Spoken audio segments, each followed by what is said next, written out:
अंत न सिफती कै न अंत, अंत न करणे देण न अंत, अंत न वेखण सुनन न अंत, अंत न जापे क्या मनुमंत, अंत न जापे कीता कार्य, अंत न जापे पारावार, अंत कारण के ते बिल लाहे, ताके अंत न पाए जाहे। एहो अंत न जाने कोए, बहुता कहिए बहुता होए, वड्डा साहिब ऊंचा थाओ, ऊंचे ऊपर ऊंचा नाओ। ए वडे ऊंचा होवे कोए, तिस ऊंचे को जाने सोए। जेवड़ आप जाने आप आप, नानक नदरी करमी दात। मनुख दा मन कादर करीम ने इस ढंग दा बनाया है कि ये हर चीज दा अंत पाना चाहता है। अंत तो मुराद हर चीज नूं अपनी पकड़ विच लेना चाहता है। संसार दी पकड़ तो बाद मनुख दे अंदर करतार दी पकड़ दा भाव ख्याल पैदा हुंदा है। लिहाजा ये मनुख दियां सुभावक रुचियां ने और ये रुचियां अंतिम समय तक मनुख दे नाल रहिंदियां ने और ये हर चीज दा अंत पाण लई हर वक्त तत्पर रहिंदा है। पर परिपूर्ण परमात्मा दा अंत पाना उस लई बेअंत शक्ति चाहिदी है। बेअंत कथन शक्ति, बेअंत वेखण शक्ति, बेअंत सुनन शक्ति, बेअंत सोचण शक्ति। जद कि मनुख दे कोल जिन्ने ज्ञान इंद्रे ने इन्हां दी सीमा है। असी अपनी जबान नाल किसी खास दूरी तक ही आवाज पहुंचा सकते हैं, उस तो अगे नहीं। उस तो अगे पहुंचाण लई सानू तरह तरह के उपकरण इस्तेमाल करने पैंदे ने। साडी अख दे वेखण दी भी बकायदा एक सीमा है और उस सीमा तो अगे वेखण लई सानू दूरबीन या खुर्दबीन चाहिदी है, लेकिन फिर भी उन्हां दी भी एक सीमा है। साडे कन्नां दे सुनन दी शक्ति भी सीमित है। असी एक खास दूरी तक ही सुन सकते हैं। उस तो परे दी जिहड़ी आवाज है उस नाल साडे कन अपना संबंध जोड़न विच असमर्थ हो जाते हैं। ते साडा दिमाग भी किसी एक खास सीमा विच एक दायरे विच ही सोच सकता है। उसकी उलंघना करके अगाह निकलना दिमाग दा बहुत औखी गल है, बहुत औखी गल है। जद के मनुख दियां सुभाविक रुचियां ये ने कि मैं हर चीज दा अंत पाना, लेकिन अंत पाण तो प्रथम उसने वेखना है, उन्हें जानना है किधरे कि मेरी ये ज्ञान इंद्रियां सीमित ते नहीं। प्रथम इसनूं जानना है। इसदा बोध होंदियां ही मनुख विस्माद हो जाता है। मनुख की लगन तारी हो जाती है और वो बेअंत दे च लीन होके आनंद माणदा है, अंत पाण की कोशिश नहीं करता। जद कि साहिब श्री गुरु नानक देव जी महाराज इस पावन पवित्र पौड़ी विच बड़े सोहने ढंग नाल इस तरह के खोजी मनुख नूं दस रहे ने कि तू की करना है। अंत न सिफती कहण न अंत, ऐ उस परिपूर्ण परमात्मा दा अंत पाण वाले नहीं पा सकेगा तू उसका अंत। क्यों कि उदियां सिफतां इतनियां ने गिणती विच नहीं आ सकदियां। किसी मनुख की उपमा करनी है, उदी सिफत करनी है तां इन्ना ही आखांगे सुंदर है, खुशपोश है, खुश मिजाज है, आला तालीम याफ्ता है, दानी है, ज्ञानी है, उच्च खानदान नाल तल्लुक रखता है और उच्च जात नाल तल्लुक रखदा है ते 5-10 गल्लां होर आखीए ते मनुख दी सिफतां दा अंत हो गया। इस तो अगां कुछ बयान करन नूं रहिंदा ही नहीं। हू बहु यही नियम जो व्यक्ति ते लागू होंदा है वो किसे मुल्क ते भी लागू होंदा है, किसे कौम ते भी लागू होंदा है, किसे होर वजूद जैसे कि पशु पंखी ने उन्हां ते भी लागू होंदा है। सिफतां दे दायरे दे च ही कायनात दे जीव आ जांदे ने। मनुख स्वयं भी इस दायरे दे च आ जांदा है ते जद खुद ये दायरे दे च है ते जो दायरे तो परे है बंधन दे च ही नहीं जो अनंत है उसदा अंत पावना ते बहुत औखा। तो साहिब कहंदे अंत ना सिफती कहण ना अंत। ओदियां सिफतां इतनियां ने कि असी कहण दे च उसदी गिनती नहीं कर सकते। भाव जबान दे च इतनी समर्था नहीं, इतनी ताकत नहीं कि सारी दियां सारियां सिफतां परिपूर्ण परमात्मा दियां गिण के वो दस सके। अंत न करने देण ना अंत। परमात्मा ने की कुछ कीता है क्योंकि करता है, कृत नहीं है, परमात्मा करता है। ते उसकी कृत किन्नी क वड्डी है इसदा ही अंदाजा नहीं। जिहदा बनाया हुआ चित्र पूर्ण तौर ते नहीं देखिया जा रहा उस चित्रकार दा किस तरह पता चले। तो साहिब कहने अंत न करने देण ना अंत। फिर उसने अपनी करने नूं भाव अपनी कृत नूं जो कुछ दिता होया है पशु पंखियां नूं दिता है, मनुखां नूं दिता है, सूरज चंद तारियां नूं दिता है, ग्रह नक्षत्रां नूं दिता है, कीड़े मकोड़ियां नूं दिता है, जीवन दिता है, जीवन बतीत करन लई रिज़क दिता है, समर्था दिती है, ताकत दिती है, शक्ति दिती है। तो साहिब कहंदे ने जो कुछ उसदा दिता होया है ये भी गिणती च नहीं आउंदा। जिथे उसदी कृत गिणती च नहीं आउंदी उत्थे उसदी दात अपनी कृत नूं वंडी हुई जो देन है, दात है जो उसने अपनी कृत दी झोली च पा दिती है, साहिब कहंदे उसदा भी अंत नहीं। अंत न वेखण सुनन ना अंत। साडे अखां दे वेखण दी भी बकायदा एक सीमा है। तो चूंकि सीमा है इसलिए असीम नूं वेखना बहुत औखा। अंत न वेखण सुनन ना अंत।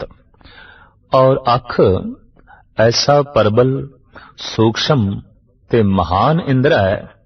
मनुख वेख के ही पतीजदा है, मनुख वेख के ही मनदा है।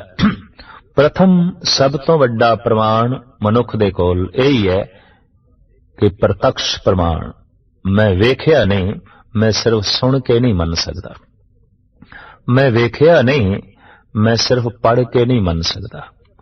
मैं वेख्या नहीं, सिर्फ अनुमान प्रमाण दे राही मैं इसनूं मना कबूल करा बहुत औखी गल। लिहाजा मनुख दे कोल जो सुभावक रुचि है वह ये वेखना चाहता है ते वेख के ही मनदा है। पर हुण कौन दसे इस अख दे विच ते पूर्ण रूप दे सूरज नूं वेखण दी भी समर्था नहीं। शिखर दुपहरी ते चढ़िया होया होवे सूरज ते उस दी तरफ एक टिक्की बन के वेखना बहुत औखा है। और आम सियाणे कहंदे ने कि सीधे सूरज नूं वेखण नाल मनुख दीयां अखां झुलस सकदियां ने, कमजोर हो सकदियां ने, निगाह ते असर पै सकदा। कारण कि मनुख दी रोशनी नूं बर्दाश्त करन दी सीमा तो ज्यादा रोशनी है सूरज दे च ते अख दे च इतनी रोशनी नूं वेखण दी समर्था नहीं है। एक सूरज नूं वेखण दी पूर्ण रूप दे च समर्था नहीं है। ते परमात्मा उत्ते करोड़ां सूरजां वर्गा है। ये अख वेखे ते किस तरह वेखे ये गल वखरी है कि आद काल तो भगत जन हट करदे आए ने वेखना है। कहंदे ने अर्जन ने भी श्री कृष्ण दे अगों यही प्रार्थना की थी, तुसी अपना मैनू विराट रूप दिखाओ, पूर्ण रूप दिखाओ। पर श्री कृष्ण कहन लगे तेरी अजे तैयारी नहीं, जे मैं विखाया भी तू वेख नहीं सकेगा। ਹੂ ਬਹੂ ਇਸੇ ਤਰੀਕੇ ਦਾ ਹੱਟ ਕੋਹਤੂਰ ਦੇ ਉੱਤੇ ਬੈਠ ਕੇ ਕਿਸੇ ਵਕਤ ਹਜ਼ਰਤ ਮੂਸਾ ਨੇ ਕੀਤਾ ਸੀ। ਐ ਖੁਦਾ, ਤੂੰ ਆਪਣਾ ਪੂਰਨ ਜਲਵਾ ਮੈਨੂੰ ਦਿਖਾ। ਤੇ ਖੁਦਾ ਦੀ ਤਰਫੋਂ ਜੋ ਇਲਹਾਮ ਹੋਇਆ, ਓਏ ਮੂਸਾ, ਤੇਰੀ ਅੱਖਾਂ ਦੇ ਚ ਤਾਬ ਨਹੀਂ ਵੇਖ ਸਕੇਗਾ, ਮੇਰਾ ਜਲਵਾ ਨਹੀਂ ਵੇਖ ਸਕੇਗਾ। ਲਿਹਾਜ਼ਾ ਜਿੰਨੀ ਤੂੰ ਝਲਕ ਵੇਖ ਰਿਹਾ ਹੈ, ਇੰਨਾ ਹੀ ਕਾਫੀ ਹੈ। ਇੱਕ ਮਾਸੂਮ ਬੱਚਾ ਆਪਣੇ ਕਮਰੇ 'ਚ ਬੈਠਾ ਹੈ, ਸੂਰਜ ਦੀ ਕਿਰਨ ਕਮਰੇ ਦੇ 'ਚ ਪ੍ਰਵੇਸ਼ ਕਰ ਗਈ ਹੈ, ਥੋੜੀ ਜਿਹਾ ਧੁੱਪ ਦੀ ਝਲਕ ਪੈ ਰਹੀ ਹੈ, ਤੇ ਹੁਣ ਬੱਚਾ ਹਟ ਕਰੇ, ਇਹ ਸਾਰੇ ਦਾ ਸਾਰਾ ਸੂਰਜ ਮੇਰੇ ਕਮਰੇ 'ਚ ਆਉਣਾ ਚਾਹੀਦਾ ਹੈ। ਇਸ ਸੂਰਜ ਨੂੰ ਮੈਂ ਆਪਣੇ ਘਰ ਦੇ ਇਸ ਕਮਰੇ ਦੇ ਸੋਫੇ ਤੇ ਬਿਠਾਣਾ ਹੈ। ਇਹ ਬੱਚੇ ਦਾ ਨਾਦਾਨ ਹੱਟ ਹੋਵੇਗਾ। ਸੂਰਜ ਇਤਨਾ ਮਹਾਨ ਇਸ ਕਮਰੇ 'ਚ ਆਵੇ ਤੇ ਕਿਸ ਤਰ੍ਹਾਂ ਆਵੇ, ਤੇ ਅੱਖ ਉਸ ਨੂੰ ਅਗਰ ਦੂਰੀ ਤੋਂ ਵੀ ਵੇਖੇ ਤੇ ਪੂਰਨ ਰੂਪ ਦੇ 'ਚ ਕਾਫੀ ਦੇਰ ਤੱਕ ਵੇਖਣਾ ਬਹੁਤ ਔਖਾ ਹੈ, ਬਹੁਤ ਔਖਾ ਹੈ। ਤੋ ਕਹਿੰਦੇ ਨੇ ਖੁਦਾ ਦੀ ਤਰਫੋਂ ਇਲਹਾਮ ਹੋਇਆ, ਮੂਸਾ, ਮੇਰਾ ਪੂਰਨ ਜਲਵਾ ਤੂੰ ਨਹੀਂ ਵੇਖ ਸਕੇਗਾ। ਪਰ ਭਗਤੀ ਦਾ ਆਪਣਾ ਹੱਟ। ਮੂਸਾ ਕਹਿਣ ਲਗੇ, ਨਹੀਂ ਖੁਦਾ, ਮੈਂ ਪੂਰਨ ਜਲਵਾ ਵੇਖੇ ਬਿਨਾ ਪਤੀਜਣਾ ਨਹੀਂ, ਦਿਖਾ ਮੈਨੂੰ। ਕਹਿੰਦੇ ਨੇ ਖੁਦਾ ਬਖਸ਼ਿਸ਼ ਦੇ ਘਰ ਦੇ 'ਚ ਆਇਆ ਤੇ ਜੈਸਾ ਪੂਰਨ ਜਲਵਾ ਨਮੂਦਾਰ ਹੋਇਆ, ਕਹਿੰਦੇ ਨੇ ਮੂਸਾ ਬੇਹੋਸ਼ ਹੋ ਗਏ। ਯਹੂਦੀਆਂ ਦੇ ਇਤਿਹਾਸ ਦੇ 'ਚ ਗਾਥਾ, ਉਹ 3 ਦਿਨ ਬੇਹੋਸ਼ ਰਹੇ ਤੇ 3 ਦਿਨ ਤੋਂ ਬਾਅਦ ਜਦ ਹੋਸ਼ ਆਈ ਤੇ ਪ੍ਰਾਰਥਨਾ ਕਰਨ ਲੱਗੇ, हे ਪ੍ਰਭੂ, ਤੂੰ ਇਤਨਾ ਮਹਾਨ ਹੈ, ਤੈਨੂੰ ਮੈਂ ਪੂਰਨ ਰੂਪ ਦੇ 'ਚ ਨਹੀਂ ਵੇਖ ਸਕਦਾ।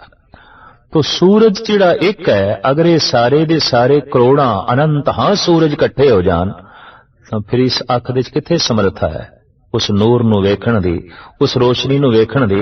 ਇਸ ਵਾਸਤੇ ਸਾਹਿਬ ਕਹਿੰਦੇ ਨੇ, ਵੇਖ ਕੇ ਉਸ ਦਾ ਅੰਤ ਨਹੀਂ ਪਾਇਆ ਜਾ ਸਕਦਾ, ਉਹ ਕਿੰਨਾ ਹੈ ਔਰ ਉਹਦਾ ਪ੍ਰਕਾਸ਼ ਕਿੰਨਾ ਕੁ ਹੈ। ਅੰਤ ਨਾ ਵੇਖਣ, ਸੁਣਨ ਨਾ ਅੰਤ, ਸੁਣ ਕੇ ਵੀ ਉਸ ਦਾ ਅੰਤ ਨਹੀਂ ਪਾਇਆ ਜਾ ਸਕਦਾ।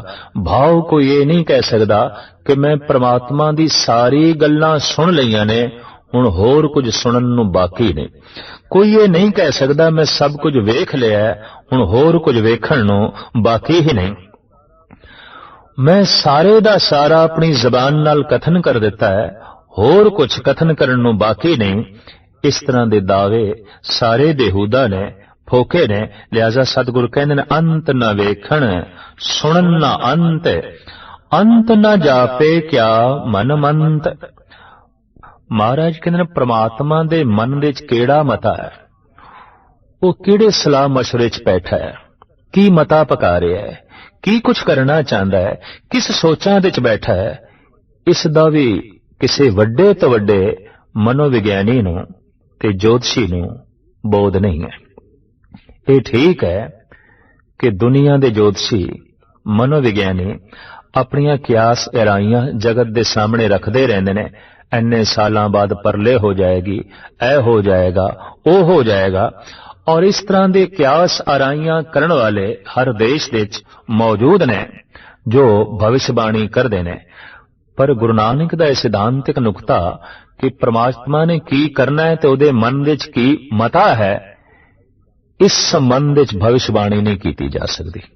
ਇਹੀ ਕਾਰਨ ਹੈ ਕਿ ਗੁਰੂ ਨਾਨਕ ਦੇਵ ਜੀ ਮਹਾਰਾਜ ਨੇ ਇਸ ਤਰ੍ਹਾਂ ਦੀ ਜੋਤਿਸ਼ ਵਿਦਿਆ ਨੂੰ ਗੁਰਮਤ ਤੋਂ ਇੱਕ ਪਾਸੇ ਕਰ ਦਿੱਤਾ, ਖਾਸ ਕਰਕੇ ਫਲਤ ਜੋਤਿਸ਼ ਨੂੰ, ਖਾਸ ਕਰਕੇ ਭਵਿਸ਼ ਵਕਤਾਵਾਂ ਦੀ ਬਾਣੀ ਨੂੰ ਆਪਣੇ ਸਿਧਾਂਤਿਕ ਨੁਕਤਿਆਂ ਤੋਂ ਇੱਕ ਪਾਸੇ ਕਰ ਦਿੱਤਾ, ਕਿਉਂਕਿ ਇਹ ਤੇ ਦਾਵਾ ਹੋ ਗਿਆ ਕਿ ਰੱਬ ਜੋ ਕੁਝ ਕਰਨਾ ਚਾਹੁੰਦਾ ਅਸੀਂ ਜਾਣ ਲਿਆ, ਪਰਮਾਤਮਾ ਜੋ ਕੁਝ ਕਰਨਾ ਚਾਹੁੰਦਾ ਹੈ ਉਹਦਾ ਸਾਨੂੰ ਪਤਾ ਚੱਲ ਗਿਆ। ਮੇਰੇ ਪਾਤਸ਼ਾਹ ਦਾ ਕਹਿਣਾ, ਬੀਓ ਪੂਛ ਨਾ ਮਸਲਤ ਧਰੇ, ਜੋ ਕੁਛ ਕਰੇ ਸੋ ਆਪੇ ਕਰੇ। ਜੋ ਕੁਛ ਉਹ ਕਰਦਾ ਹੈ ਇਸ ਦਾ ਉਸ ਨੂੰ ਖੁਦ ਪਤਾ ਹੈ, ਉਹ ਕਿਸੇ ਨਾਲ ਸਲਾਹ ਮਸ਼ਵਰਾ ਨਹੀਂ ਕਰਦਾ। ਬੀਓ ਪੂਛ ਨਾ ਮਸਲਤ ਧਰੇ, ਜੋ ਕੁਛ ਕਰੇ ਸੋ ਆਪੇ ਕਰੇ। ਤੇ ਜਦ ਉਸਨੇ ਕਿਸੇ ਨਾਲ ਸਲਾਹ ਮਸ਼ਵਰਾ ਹੀ ਨਹੀਂ ਕੀਤਾ ਤਾਂ ਕਿਸੇ ਨੂੰ ਕੀ ਪਤਾ ਚੱਲਣਾ ਹੈ ਉਹਦੇ ਮਨ ਦੇ ਚ ਕੀ ਹੈ। ਤਾਂ ਸਾਹਿਬ ਕਹਿੰਦੇ ਨੇ, ਅੰਤ ਨਾ ਜਾਪੇ ਕਿਆ ਮਨ ਮੰਤ। ਇਸ ਦਾ ਵੀ ਅੰਤ ਨਹੀਂ ਪਾਇਆ ਜਾ ਸਕਦਾ ਕਿ ਉਸ ਪਰਮਾਤਮਾ ਦੇ ਮਨ ਦੇ ਚ ਕੀ ਮਤਾ ਹੈ, ਉਹ ਜਗਤ ਦੇ ਸੰਬੰਧ ਵਿੱਚ ਕੀ ਕੁਝ ਕਰਨਾ ਚਾਹੁੰਦਾ ਹੈ, ਉਹ ਮੇਰੇ ਸੰਬੰਧ ਵਿੱਚ ਕੀ ਕੁਝ ਕਰਨਾ ਚਾਹੁੰਦਾ ਹੈ। ਭਗਤ ਕਬੀਰ ਜੀ ਮਹਾਰਾਜ ਕਹਿੰਦੇ ਨੇ, ਜੋ ਮੈਂ ਚਿਤਵੋ ਨਾ ਕਰੇ ਕਿਆ ਮੇਰੇ ਚਿਤਵੇ ਹੋਏ, ਆਪਣਿਆਂ ਚਿਤਵਾ ਹਰ ਕਰੇ ਜੋ ਮੇਰੇ ਚਿੱਤ ਨਾ ਹੋਏ। ਕਬੀਰ ਕਹਿੰਦੇ ਮੈਂ ਤੇ ਕੁਝ ਹੋਰ ਚਿਤਵਨੀ ਦੇ ਵਿੱਚ ਜੀ ਰਿਹਾ ਸੀ, ਬਈ ਮੈਂ ਇਹ ਕਰਨਾ ਹੈ ਇਹ ਕਰਨਾ ਹੈ, ਲੇਕਿਨ ਹੋ ਗਿਆ ਕੁਝ ਹੋਰ। ਮੇਰੇ ਮਤੇ ਪਰਮਾਤਮਾ ਦੇ ਮਤੇ ਦੇ ਸਾਹਮਣੇ ਚੱਲਦੇ ਨੇ, ਮੇਰੀ ਚਿਤਵਨੀ ਪਰਮਾਤਮਾ ਦੀ ਚਿਤਵਨੀ ਦੇ ਸਾਹਮਣੇ ਚੱਲਦੀ ਨਹੀਂ, ਉਹਦੀ ਚਿਤਵਨੀ ਕੁਝ ਹੋਰ ਹੈ। ਪਰ ਉਸਦੀ ਚਿਤਵਨੀ ਕੀ ਹੈ, ਸਾਹਿਬ ਕਹਿੰਦੇ ਨੇ ਇਸ ਦਾ ਕੋਈ ਪਤਾ ਨਹੀਂ ਕਿ ਉਸਦੇ ਮਨ ਦੇ ਵਿੱਚ ਜੀਵਾਂ ਪ੍ਰਤੀ, ਸੰਸਾਰ ਪ੍ਰਤੀ, ਖੰਡਾਂ ਤੇ ਬ੍ਰਹਿਮੰਡਾਂ ਪ੍ਰਤੀ ਕੀ ਕੁਝ ਮਤਾ ਹੈ, ਉਹਨੇ ਆਪਣੇ ਮਨ ਦੇ ਵਿੱਚ ਕੀ ਕੁਝ ਮਤਾ ਪਕਾ ਰੱਖਿਆ ਹੈ। ਸਾਹਿਬ ਕਹਿੰਦੇ ਨੇ ਇਸ ਦਾ ਕੋਈ ਅੰਤ ਨਹੀਂ। ਅੰਤ ਨਾ ਜਾਪੇ ਕਿਆ ਮਨ ਮੰਤ, ਅੰਤ ਨਾ ਜਾਪੇ ਕੀਤਾ ਆਕਾਰ। ਇਹ ਆਕਾਰ ਕਿੰਨਾ ਕੁਛ ਨੇ ਬਣਾਇਆ, ਖਾਸ ਕਰਕੇ ਅਸਥੂਲ ਸਰੀਰ ਵਜੂਦ ਜੋ ਅੱਖਾਂ ਨਾਲ ਦਿਖਾਈ ਦਿੰਦਾ ਹੈ, ਇਹ ਕਿੰਨਾ ਹੈ। ਸਾਹਿਬ ਕਹਿੰਦੇ ਨੇ ਇਸ ਦਾ ਵੀ ਕੋਈ ਅੰਤ ਨਹੀਂ। ਅਜੋਕਾ ਵਿਗਿਆਨ ਕਹਿਣ ਲੱਗ ਪਿਆ ਕੋਈ 50 ਅਰਬ ਸੂਰਜਾਂ ਦਾ ਪਤਾ ਚੱਲ ਚੁੱਕਿਆ ਹੈ, ਜਿਸ ਦੇ ਸਾਹਮਣੇ ਇਹ ਸੂਰਜ ਤੇ ਬਿਲਕੁਲ ਇੱਕ ਮਾਮੂਲੀ ਖਿਡੌਣਾ ਪ੍ਰਤੀਤ ਹੁੰਦਾ ਹੈ। ਇਸ ਤੋਂ ਅਨੰਤ ਗੁਣਾ ਵੱਡੇ ਸੂਰਜਾਂ ਦਾ ਪਤਾ ਚੱਲ ਚੁੱਕਿਆ ਹੈ। ਇੱਕ ਪ੍ਰਸਿੱਧ ਸੂਫੀ ਸੰਤ ਦਾ ਕਹਿਣਾ ਹੈ, ਦਰ ਮਹਿਫਿਲੇ ਕੇ ਖੁਰਸ਼ੀਦ ਅੰਦਰ ਸ਼ੁਮਾਰ ਜ਼ਰਾਸਤ। ਜਿਸ ਪ੍ਰਮਾਤਮਾ ਦੀ ਮਹਿਫਿਲ ਦੇ ਵਿੱਚ ਸੂਰਜ ਰੇਤ ਦੇ ਜ਼ਰਰੇ ਤੋਂ ਜ਼ਿਆਦਾ ਨਹੀਂ ਹੈ, ਸਿਰਫ ਇੱਕ ਰੇਤ ਦਾ ਜ਼ਰਰਾ। ਦਰ ਮਹਿਫਿਲੇ ਕੇ ਖੁਰਸ਼ੀਦ ਅੰਦਰ ਸ਼ੁਮਾਰ ਜ਼ਰਾਸਤ, ਖੁਦ ਰਾ ਬਜ਼ੁਰਗੇ ਦੀਦਮ ਸ਼ਰਤੇ ਅਦਬ ਨਾ ਬਾਸ਼ਦ। ਜਿਹਦੀ ਮਹਿਫਿਲ ਦੇ ਵਿੱਚ ਸੂਰਜ ਜ਼ਰਰਾ ਹੋਵੇ ਤੇ ਉੱਥੇ ਤੂੰ ਗਿਆਨੀ ਬਣਨ ਦੀ ਕੋਸ਼ਿਸ਼ ਕਰੇ, ਉੱਥੇ ਤੂੰ ਅੰਤ ਪਾਣ ਦੀ ਕੋਸ਼ਿਸ਼ ਕਰੇ, ਇਹ ਬਜ਼ੁਰਗੀ ਨਹੀਂ, ਇਹ ਬੇਅਦਬੀ ਹੋਵੇਗੀ, ਇਹ ਗੁਸਤਾਖੀ ਹੋਵੇਗੀ। ਉਸ ਦੀ ਮਹਿਫਿਲ ਦੇ ਤੇ ਸੂਰਜ ਵੀ ਗਿਣਤੀ ਮਿਣਤੀ ਚ ਨਹੀਂ, ਤੂੰ ਕੀ ਚੀਜ਼ ਹੈ ਜੋ ਸਮੂਹ ਬ੍ਰਹਿਮੰਡ ਨੂੰ, ਇੱਕ ਬ੍ਰਹਿਮੰਡ ਨੂੰ, ਮਾਤ ਲੋਕ ਨੂੰ ਰੋਸ਼ਨੀ ਦੇਣ ਵਾਲਾ ਹੈ। ਇਹਦੀ ਹਸਤੀ ਵੀ ਪ੍ਰਮਾਤਮਾ ਦੇ ਸਾਹਮਣੇ ਇੰਜ ਹੈ ਜਿਵੇਂ ਰੇਤ ਮਰੂ ਥਲ ਦੇ ਵਿੱਚ ਇੱਕ ਕਣ ਦੀ ਹੋਵੇ, ਇੱਕ ਰੇਤ ਦੇ ਜ਼ਰਰੇ ਦੀ ਹੋਵੇ। ਤੋ ਸਾਹਿਬ ਦਾ ਫਰਮਾਨ, ਅੰਤ ਨਾ ਜਾਪੇ ਕੀਤਾ ਆਕਾਰ। ਕਿਤਨਾ ਕੁਛ ਨੇ ਆਕਾਰ ਬਣਾਇਆ ਹੈ, ਇਹਦਾ ਵੀ ਅੰਤ ਨਹੀਂ, ਭਾਵ ਇਹਦੀ ਵੀ ਗਿਣਤੀ ਨਹੀਂ। ਅੰਤ ਨਾ ਜਾਪੇ ਪਾਰਾਵਾਰ, ਉਹ ਸ਼ੁਰੂ ਕਿੱਥੋਂ ਹੁੰਦਾ ਹੈ, ਉਹ ਖਤਮ ਕਿੱਥੇ ਹੁੰਦਾ ਹੈ, ਨਾ ਉਸਦੇ ਉਰਾਰ ਦਾ ਪਤਾ, ਨਾ ਉਸਦੇ ਪਾਰ ਦਾ ਪਤਾ। ਅਸੀਂ ਮੱਧ ਦੇ ਵਿੱਚ ਖੜੇ ਹਾਂ, ਨਾ ਸਾਨੂੰ ਆਦ ਦਾ ਪਤਾ, ਨਾ ਸਾਨੂੰ ਅੰਤ ਦਾ ਪਤਾ। ਤੋ ਸਾਹਿਬ ਕਹਿੰਦੇ ਨੇ ਅੰਤ ਨਾ ਜਾਪੇ, ਨਹੀਂ ਜਾਪਦਾ, ਨਹੀਂ ਦਿਸਦਾ ਕਿ ਪਾਰਾਵਾਰ, ਉਰਾਰ ਤੇ ਪਾਰ। ਪਰਮਾਤਮਾ ਕਿੱਥੋਂ ਸ਼ੁਰੂ ਹੁੰਦਾ ਹੈ, ਜਗਤ ਕਿੱਥੋਂ ਸ਼ੁਰੂ ਹੁੰਦਾ ਹੈ, ਈਸ਼ਵਰ ਕਿੱਥੇ ਖਤਮ ਹੁੰਦਾ ਹੈ, ਜਗਤ ਕਿੱਥੇ ਖਤਮ ਹੁੰਦਾ ਹੈ। ਸਾਹਿਬ ਕਹਿੰਦੇ ਨਾ ਉਰਾਰ ਦਾ ਪਤਾ, ਨਾ ਪਾਰ ਦਾ ਪਤਾ। ਅੰਤ ਕਾਰਨ ਕੇ ਤੇ ਬਿੱਲਾ ਹੈ। ਅਨੰਤ ਕਾਲ ਤੋਂ ਪਰਮਾਤਮਾ ਦਾ ਅੰਤ ਪਾਉਣ ਲਈ ਕਈ ਬਿਲਖ ਰਹੇ ਨੇ, ਕਈ ਤੜਪ ਰਹੇ ਨੇ, ਕਈ ਜੱਦੋ ਜਹਿਦ ਕਰ ਰਹੇ ਨੇ, ਕਈ ਕੋਸ਼ਿਸ਼ ਕਰ ਰਹੇ ਨੇ, ਆਪਣੇ ਢੰਗ ਦੇ ਨਾਲ ਬੌਧਿਕ ਬਲ ਨੂੰ ਇਸਤੇਮਾਲ ਕਰਕੇ, ਮਾਨਸਿਕ ਸਿੱਧੀਆਂ ਨੂੰ ਜੋ ਹੈ ਵਰਤ ਕੇ, ਜਪ ਤਪ ਦੀ ਘਾਲਨਾ ਨਾਲ ਪ੍ਰਾਪਤ ਕੀਤੀ ਹੋਈ ਸ਼ਕਤੀ ਨੂੰ ਅੱਗੇ ਰੱਖ ਕੇ ਪਰਮਾਤਮਾ ਦਾ ਅੰਤ ਪਾਣ ਦੀ ਅਨੰਤ ਕਾਲ ਤੋਂ ਜੀਵ ਕੋਸ਼ਿਸ਼ ਜੋ ਹੈ ਕਰਦੇ ਰਹੇ ਨੇ। ਇਸ ਵਾਸਤੇ ਸਾਹਿਬ ਕਹਿੰਦੇ ਨੇ ਅੰਤ ਕਾਰਨ ਤੇ ਬਿੱਲਾ, ਉਸ ਦਾ ਅੰਤ ਪਾਣ ਲਈ ਅਨੰਤ ਕਾਲ ਤੋਂ ਜੀਵ ਬਿਲਖ ਰਹੇ ਨੇ, ਭਾਵ ਕੋਸ਼ਿਸ਼ ਕਰ ਰਹੇ ਨੇ, ਯਤਨਸ਼ੀਲ ਨੇ, ਪਰ ਤਾਕੇ ਅੰਤ ਨਾ ਪਾਏ ਜਾਏ। ਪਰ ਉਸ ਦਾ ਅੰਤ ਕੋਈ ਕਿਸ ਤਰ੍ਹਾਂ ਪਾਵੇ, ਉਸ ਦਾ ਅੰਤ ਨਹੀਂ ਪਾਇਆ ਜਾ ਸਕਦਾ। ਇਹ ਗੱਲ ਵੱਖਰੀ ਹੈ ਕਿ ਅਨੰਤ ਕਾਲ ਤੋਂ ਅੰਤ ਪਾਣ ਦੀ ਚੇਸ਼ਟਾ ਜਾਰੀ ਹੈ, ਲੇਕਿਨ ਉਸ ਦਾ ਅੰਤ ਅਜੇ ਤੱਕ ਨਹੀਂ ਪਾਇਆ ਗਿਆ। ਸਾਹਿਬ ਕਹਿੰਦੇ ਨੇ ਇਹੋ ਅੰਤ ਨਾ ਜਾਣੇ ਕੋਏ, ਉਸ ਪਰਮਾਤਮਾ ਦਾ ਅੰਤ ਕੋਈ ਵੀ ਨਹੀਂ ਜਾਣਦਾ। ਲਿਹਾਜ਼ਾ ਇਸ ਢੰਗ ਦੀ ਕੋਈ ਚੇਸ਼ਟਾ ਵੀ ਨਾ ਕਰੇ, ਇਸ ਢੰਗ ਦਾ ਕੋਈ ਯਤਨ ਵੀ ਨਾ ਕਰੇ, ਸਮਾਂ ਬਰਬਾਦ ਹੋਵੇਗਾ ਔਰ ਜ਼ਿੰਦਗੀ ਐਵੇਂ ਨਸ਼ਟ ਕਰੇਗਾ ਉਹ ਜੋ ਉਸ ਦਾ ਅੰਤ ਪਾਣ ਦੀ ਕੋਸ਼ਿਸ਼ ਕਰੇਗਾ। ਸਾਹਿਬ ਦਾ ਫਰਮਾਨ, ਤੂੰ ਦਰਿਆਓ ਦਾਨਾ ਬੀਨਾ, ਮੈਂ ਮਛਲੀ ਕੈਸੇ ਅੰਤ ਲਾ। मैं ते एक अथाह सागर विच निक्की जही मछली, किन्ना क जल है और ये किन्ना क है, कित्थों शुरू होंदा है, कित्थे खत्म होंदा है, मैं अंत पावां ते किवें पावां। तो मछली जल विच रह ते सकदी है, सागर दा अंत नहीं पा सकदी। तो साहिब कहंदे ने एहो अंत न जाने कोए, बहुता कहिए बहुता होए। जे उस परमात्मा नूं आखिए बहुता है, बहुत वड्डा है, बहुत वड्डा है, तो अपने मन दे च काल्पनिक तौर ते जितना वड्डा मन लैंदे आ, कल्पना करदे आ होर वड्डा हो जांदा है, होर वड्डा हो जांदा है, होर वड्डा हो जांदा है, सीमा ते किधरे बनदी नहीं। भाव जिन्ना क वड्डा आखदे आ, वो वड्डा आखना भी साडा थोड़ा है, वो वड्डा आखना भी किसी हद तक एक सीमा दे दायरे च आ जांदा है। इस वास्ते साहिब कहंदे ने बहुता कहिए बहुता होए। जे आख देने आ वो बहुत वड्डा है, बहुत वड्डा है, बहुत वड्डा है, तो साहिब कहंदे ने उस तो भी होर वड्डा है, उस तो भी होर वड्डा है। लिहाजा ये शब्द भी पूर्ण तौर ते परमात्मा दे उत्ते पूरा नहीं उतरदा कि वो बहुत वड्डा है, बहुत वड्डा है। ये शब्द भी कमजोर है। साहिब कहंदे ने बहुता कहिए बहुता होए, वड्डा साहिब ऊंचा थां। वो साहिब बहुत वड्डा है, बहुत वड्डा है, और उसका सिंहासन, उसका आस्थान भी बहुत उच्चा है। ऊंचे ऊपर ऊंचा नाम, उच्चियां तो भी उच्चा है उसका नामना, उसकी हस्ती, उदा सन्मान, उसदे गुण, उदी धीरजता उच्चियां तो भी उच्ची है। जगत दे जो उच्चे ने, उच्चे गिने जाते ने कई, धन करके, पद करके, प्रतिष्ठा करके, ज्ञान करके, विज्ञान करके जो उच्चे गिने जाते ने, साहिब कहते नहीं ये उच्चे उच्चे नहीं ने। ऊंचे ऊपर ऊंचा नाम, जगत दियां तमाम उचाइयां तो उच्चा है परमात्मा दा नामना, उसदी हस्ती, उदी सिफतो सलाह। एवड ऊंचा होवे कोए। हुण इन्ना कोई उच्चा होवे कितना, जितना के परमात्मा आप है, जितना के अकाल पुरख आप है, इतना कोई उच्चा होवे। तिस ऊंचे को जाने सोए। ताई फिर उस उच्चे नू, उस परमात्मा नू कोई जाने कि वो बई किन्ना को उच्चा है। ते साहिब कहते तिसका श्री को नाही, ना को कंटक वैराई। परमात्मा दा कोई शरीक नहीं, उस वर्गा होर कोई भी नहीं। अगर परमात्मा दा शरीक मन लईए तो फिर परमात्मा दो ने, एक नहीं ने। ते दो ते दुबदा होंदी है, दो ते संसार है, एक निरंकार है। जिथे दो हिंसा शुरू होया उत्थे संसार शुरू होया। एक निरंकार है, एक परमात्मा है। दो तीन चार पंज ये ते संसार है, ये ते जगत है। इस वास्ते कहंदे ने जगत देखते दुबदा ही दुबदा है, दो ने, पर ये सारी दुबदा, ये सारा संसार किसी एक दे आसरे ते खड़ा और वो एक ऐसा जिदे मुकाबले ते दूसरा नहीं है।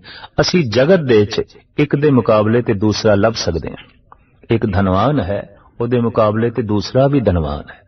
एक व्यापारी है वड्डा, उहदे मुकाबले ते दूसरा भी वड्डा व्यापारी है। एक ज्ञानी है, उहदे मुकाबले ते दूसरा भी कोई होर ज्ञानी है। एक कवि है, एक दार्शनिक है, एक फिलोसफर है, एक संगीतकार है, चित्रकार है, मूर्तिकार है। उन्हां दे मुकाबले दे उत्ते दूसरे लभे जा सकते ने। संसार दे तल ते आख दिन खला नहीं रहिंदी। अगर एक रुखसत हो जाए दूसरा आ जाता है, मौजूद है, दूसरा मौजूद है। लेकिन ये नियम परमात्मा दे तल ते लागू नहीं होंदा कि उस वर्गा कोई होर भी है। इस वास्ते इस्लाम दे बानी मुहम्मद साहब ने ते आद काल तो कहा है, वो ला शरीक है, ओदा कोई शरीक नहीं, ओदी कोई बराबरी करने वाला नहीं। तो साहिब कहते ने एवड ऊंचा होवे कोई, इतना कोई ऊंचा होवे जितना के परमात्मा आप है। तिस ऊंचे को जाने सोए। ताई फिर उस उच्चे परमात्मा नू ओ जाने कि वो किन्ना का है। तो इस तरह कोई भी नहीं जान सकेगा। क्यों? कोई उसका शरीक ही नहीं, कोई उसकी बराबरी करने वाला ही नहीं। जेवड आप जाने आप, जेवड़ आप, जिन्ना के ओ आप है, वो किन्ना का है जाने आप, वो आप ही जानदा है कि वो किन्ना का है। इस तो इलावा होर कोई नहीं जानदा। नानक नदरी करमी रात, ਤਰ੍ਹਾਂ ਤਰ੍ਹਾਂ ਦੀਆਂ ਦਾਤਾਂ, ਸੁੱਖ, ਆਰਾਮ, ਆਨੰਦ ਜੋ ਮਿਲਦੇ ਨੇ ਜਗਤ ਵਿੱਚ, ਮਹਾਰਾਜ ਕਹਿੰਦੇ ਨੇ ਇਹ ਨਦਰ ਤੇ ਕਰਮ, ਕਰਮ ਤੋਂ ਮੁਰਾਦ ਬਖਸ਼ਿਸ਼, ਨਦਰੀ ਨਿਗਾਹ, ਰਹਿਮਤ ਦੀ ਨਿਗਾਹ ਨਾਲ, ਉਹਦੀ ਬਖਸ਼ਿਸ਼ ਦੀ ਨਿਗਾਹ ਨਾਲ ਹੀ ਸਾਰੀਆਂ ਦਾਤਾਂ ਦੀ ਪ੍ਰਾਪਤੀ ਹੁੰਦੀ ਹੈ। ਲਿਹਾਜ਼ਾ ਗੁਰੂ ਨਾਨਕ ਦੇਵ ਜੀ ਮਹਾਰਾਜ ਕਹਿੰਦੇ ਨੇ ਅੰਤ ਪਾਉਣ ਦੀ ਕੋਸ਼ਿਸ਼ ਛੱਡ ਦੇ, ਉਹਦੀ ਨਿਗਾਹ ਹੈ ਕਰਮ ਦੀ ਪ੍ਰਾਪਤੀ ਦੀ ਕੋਸ਼ਿਸ਼ ਕਰ। ਤੂੰ ਉਹਨੂੰ ਨਾਪਣਾ ਤੇ ਤੋਲਣਾ ਛੱਡ ਦੇ, ਉਹਦੀ ਬਖਸ਼ਿਸ਼ ਦਾ ਪਾਤਰ ਬਣ। ਤੂੰ ਉਸ ਦੀਆਂ ਨਜ਼ਰਾਂ ਤੋਂ ਉੱਚਾ ਉੱਠਣਾ ਛੱਡ ਦੇ, ਤੂੰ ਉਸ ਦੀਆਂ ਨਜ਼ਰਾਂ ਦੇ ਥੱਲੇ ਆ, ਉਹਦੀ ਨਿਗਾਹ ਦੇ ਥੱਲੇ ਆ। ਦਰਅਸਲ ਉਸ ਦੀ ਨਿਗਾਹ ਤੋਂ ਉੱਚਾ ਉੱਠਣਾ ਹੈ ਵੀ ਬੜੀ ਔਖੀ ਗੱਲ, ਬਹੁਤ ਔਖੀ ਗੱਲ ਹੈ। ਇਸ ਵਾਸਤੇ ਅਸੀਂ ਦੇਖਦੇ ਹਾਂ ਕੋਈ ਬੰਦਾ ਬੰਦਿਆਂ ਦੀ ਨਿਗਾਹ ਤੋਂ ਤੇ ਉੱਚਾ ਉੱਠ ਸਕਦਾ ਹੈ, ਲੇਕਿਨ ਰੱਬ ਦੀ ਨਿਗਾਹ ਤੋਂ ਉੱਚਾ ਉੱਠਣਾ ਬੜੀ ਔਖੀ ਗੱਲ ਹੈ। ਹਾਂ, ਬੰਦੇ ਯਤਨ ਕਰ ਮਨੁੱਖਾਂ ਦੀ ਨਜ਼ਰਾਂ ਤੋਂ ਉੱਚਾ ਉੱਠਣ ਦੀ, ਲੇਕਿਨ ਯਤਨ ਕਰ ਰੱਬ ਦੀ ਨਿਗਾਹ ਦੇ ਥੱਲੇ ਆਉਣ ਦੀ, ਪਰਮਾਤਮਾ ਦੀ ਨਜ਼ਰਾਂ ਦੇ ਥੱਲੇ ਆਉਣ ਦੀ। ਇਸ ਵਾਸਤੇ ਸਾਹਿਬ ਕਹਿੰਦੇ ਨਾਨਕ ਨਦਰੀ ਕਰਮੀ ਦਾਤ। ਹੋ ਸਕਦਾ ਜਦ ਤੂੰ ਮਨੁੱਖਾਂ ਦੀ ਨਜ਼ਰਾਂ ਤੋਂ ਉੱਚਾ ਉੱਠੇ ਤੈਨੂੰ ਮਾਣ ਸਨਮਾਨ ਮਿਲੇ, ਪਰ ਧਾਰਮਿਕ ਦੁਨੀਆ ਦਾ ਪਰਮ ਆਨੰਦ ਤੇ ਉਦੋਂ ਨਸੀਬ ਹੋਵੇਗਾ ਜਦ ਪ੍ਰਭੂ ਦੀ ਨਿਗਾਹ ਦੇ ਥੱਲੇ ਆਵੇਂਗਾ, ਉਹਦੀ ਨਜ਼ਰਾਂ ਦੇ ਥੱਲੇ ਆਵੇਂਗਾ। ਉਹਦੀ ਨਜ਼ਰਾਂ ਦੇ ਵਿੱਚ ਅੰਮ੍ਰਿਤ ਹੈ, ਉਹਦੀ ਨਿਗਾਹ ਦੇ ਵਿੱਚ ਦਾਤਾਂ ਨੇ, ਉਹਦੀ ਨਿਗਾਹ ਵਿੱਚ ਬਖਸ਼ਿਸ਼ ਹੈ, ਉਹਦੀ ਨਿਗਾਹ ਵਿੱਚ ਕੋਮਲਤਾ ਹੈ। ਉਹਦੇ ਵੇਖਦਿਆਂ ਹੀ ਮਨੁੱਖ ਦੀ ਝੋਲੀ ਦਾਤਾਂ ਨਾਲ ਭਰ ਜਾਂਦੀ ਹੈ। ਇਸ ਵਾਸਤੇ ਸਾਹਿਬ ਕਹਿੰਦੇ ਨਾਨਕ ਨਦਰੀ ਕਰਮੀ ਦਾਤ। ਇਸ ਪੌੜੀ ਦੀ ਇਹ ਮੂਲ ਪੰਕਤੀ ਇਹ ਕਹਿ ਰਹੀ ਹੈ, ਅੰਤ ਪਾਉਣ ਦੀ ਕੋਸ਼ਿਸ਼ ਨਾ ਕਰ, ਨਾਪਣ ਤੋਲਣ ਦੀ ਕੋਸ਼ਿਸ਼ ਨਾ ਕਰ। ਉਹ ਕਿੱਥੋਂ ਸ਼ੁਰੂ ਹੁੰਦਾ ਹੈ, ਕਿੱਥੇ ਖਤਮ ਹੁੰਦਾ ਹੈ, ਇਸ ਚੱਕਰ ਵਿੱਚ ਨਾ ਪਾਓ, ਬਲਕਿ ਐਸਾ ਯਤਨ ਕਰ, ਬੰਦਗੀ ਕਰ, ਜੋਦੜੀ ਕਰ ਕਿ ਤੂੰ ਉਸ ਦੀ ਨਿਗਾਹ ਦੇ ਥੱਲੇ ਆ ਜਾਏ, ਉਹਦੀ ਬਖਸ਼ਿਸ਼ ਦਾ ਪਾਤਰ ਬਣ ਜਾਏ ਤੇ ਤੇਰੇ ਮਨ ਦੀ ਝੋਲੀ ਰੱਬੀ ਗੁਣਾ ਨਾਲ ਭਰ ਜਾਏ, ਔਰ ਇਸ ਢੰਗ ਨਾਲ ਤੂੰ ਫੈਜ਼ਯਾਬ ਹੋਵੇਂ।